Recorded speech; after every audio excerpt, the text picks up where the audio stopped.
Yeah, this is an overall sign of the problems financially that Zimbabwe cricket has.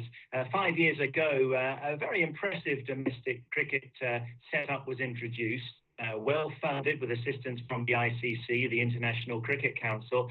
And at that time, there were a number of overseas players who would come and join the local franchise sides. Over the space of the last few years, there's a real financial squeeze. We even had Brian Lara here, actually, the West Indies legend, for the 2020 annual tournament. But we've seen fewer and fewer of these foreign players coming in because the financial situation has worsened for Zimbabwe cricket. For the locally based players, the duration of their contracts has been reduced year after year. So they've been reduced to 5-month contracts for last year. And the amount that they've been getting as well is less each season as it goes on. As well as that, there are only 10 players now per domestic franchise being offered contracts, along with 15 national team players.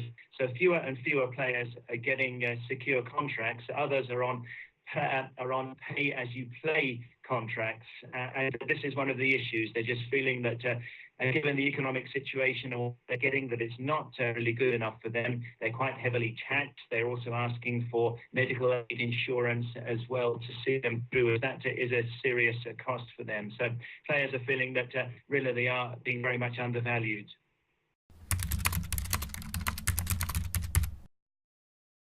Yeah, there's just so much controversy in Zimbabwean cricket. Been so many racial issues over the past 10 years. When they come out of the picture, there are financial problems as well, and it's bad for the image of Zimbabwean cricket, given that they do get millions of dollars each time the Cricket World Cup comes around. They continue to have these financial issues. There are questions about the transparency, and it's just a bad thing for Zimbabwean cricket.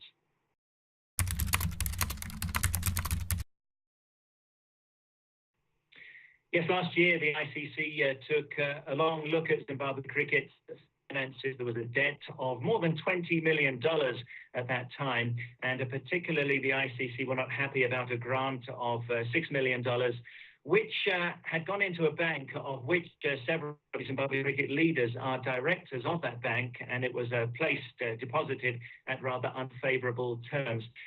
After that, there was a rescue package offered by the ICC, but that came subject to bringing in a new leadership, and Zimbabwe cricket said no to that. So they've carried on in this rather precarious financial situation, and that's why we're getting more of the same, while we're still having these ongoing issues, contractual issues between players and the Zimbabwe cricket leadership.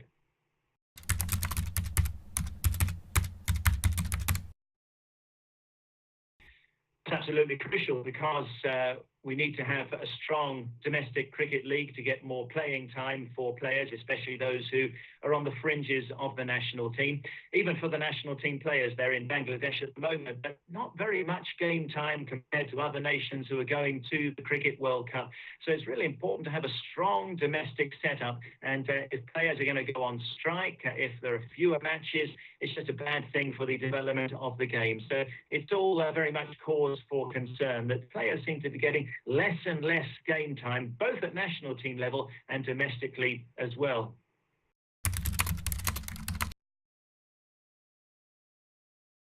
It's been extremely disappointing. There's very little for Zimbabwe to take heart in here.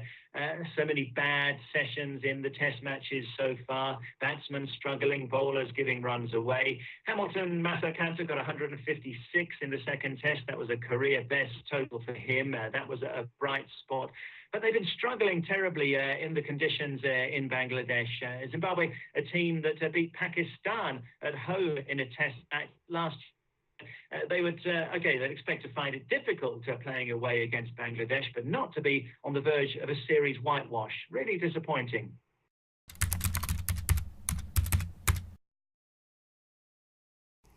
Well, Hamilton Masakanta with his century was very good.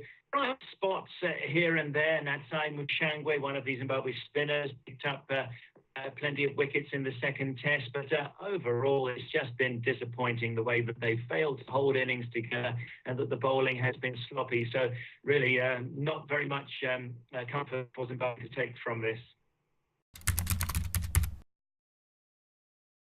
Sean Williams wasn't there because of disciplinary issues, dispute with coach Steve Mangongo. Yes, he's a very solid player, but it's not just his absence. There's so many players who've left Zimbabwe over the past 2 or 3 years. One of them is Kyle Jarvis, fast bowler, who's back here for the domestic league for a few months.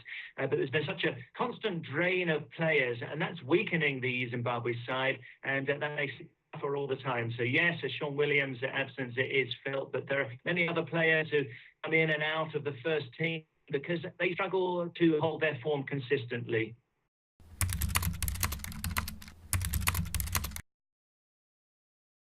Yes, Malcolm Waller is currently under investigation. He's allowed to continue to play the rest of this series, but the ICC are then going to take a look at his bowling action. If they do declare it to be illegal, then he will undergo the same sort of program that Prosper Utseya is currently undergoing. Utseya is not with Zimbabwe in Bangladesh, and probably the most missed player because he is the star spinner, but his bowling action exceeded the 15-degree limit allowed by the ICC. He's in South Africa working with a top coach there for a few weeks to work on that action. So in these cases, the intention is always to bring the player back, but after going through a rigorous process. So Malcolm Waller may find himself going through a similar process.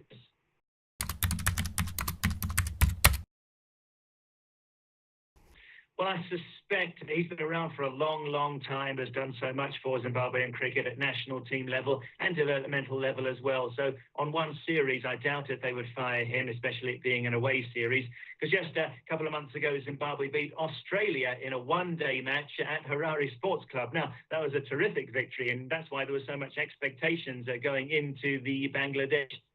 So I suspect as he recently came in that he will hang on to his job, but it doesn't make him look good. But he is, he was the assistant coach before. He probably will weather this storm.